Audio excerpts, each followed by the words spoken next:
Assalamualaikum warahmatullahi wabarakatuh. Perkenalkan, nama saya Mainlo Rojatul Aliyah dari KPIP Universitas Bunga Bangsa Cirebon. Di sini saya akan menjelaskan tentang strategi manajemen krisis public relation. A. Pengertian manajemen. Secara etimologi, kata manajemen diambil dari bahasa Perancis kuno, yaitu manajemen, yang artinya adalah seni dalam mengatur dan melaksanakan. Manajemen dapat juga didefinisikan sebagai upaya perencanaan, mengkoordinasikan, pengorganisasian, dan pengontrolan sumber daya untuk mencapai sasaran secara efisien dan efektif.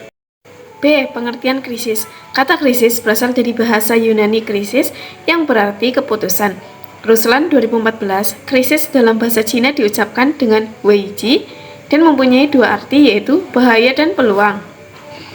Krisis dapat diakibatkan karena dua hal, yaitu A. Secara alamiah, semisal bencana alam, yang B. Akibat kesalahan manusia atau human error, semisal keteledoran, intervensi, dan sebagainya. Karena itu, keputusan cepat dan tepat perlu dilakukan agar tidak mempengaruhi keseluruhan operasional organisasi. Pengambilan keputusan pasti memerlukan pemrosesan informasi, langkah berani untuk meminimalkan akibat yang tidak diinginkan. C. Pengertian public relation. Public relation yakni membangun dan mempertahankan hubungan baik dan bermanfaat antara organisasi atau perusahaan dengan publik yang mempengaruhi sukses atau gagalnya organisasi.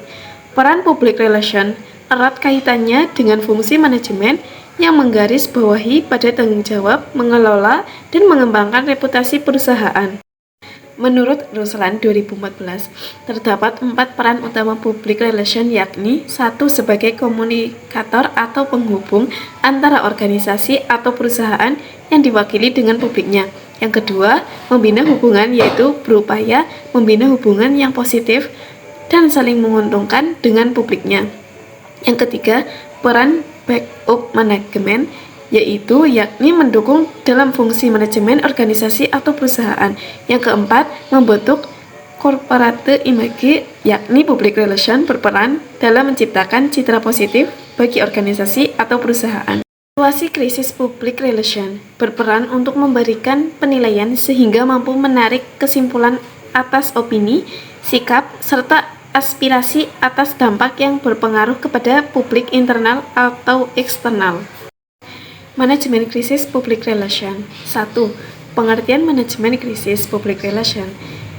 Yosal Iriantara mengatakan manajemen krisis public relation ialah salah satu bentuk saja dari ketiga bentuk kerja public relation dalam respon manajemen terhadap perubahan yang terjadi di lingkungan eksternal organisasi, atau Iriantara Yosal 2015.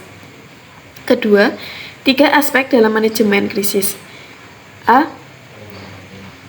Aspek mekanisme manajemen krisis dalam penanganan humas, yaitu mulai dari perencanaan, penyelidikan, dan mengidentifikasian atau pengenalan terhadap buku ajar public relation dan manajemen krisis. 3-4 gejala-gejala timbulnya suatu krisis, kemudian diikuti dengan persiapan matang dan penyusunan organisasi melalui posko yang dibentuk untuk mengambil tindakan tertentu, baik program jangka pendek maupun jangka panjang. Yang E. Tahapan manajemen krisis public relation. 1. Identifikasi kasus. 2. Analisasi krisis. 3. Mengatasi dan menanggulangi krisis. Yang keempat, evaluasi krisis. Sekian dari saya. Wassalamualaikum warahmatullahi wabarakatuh.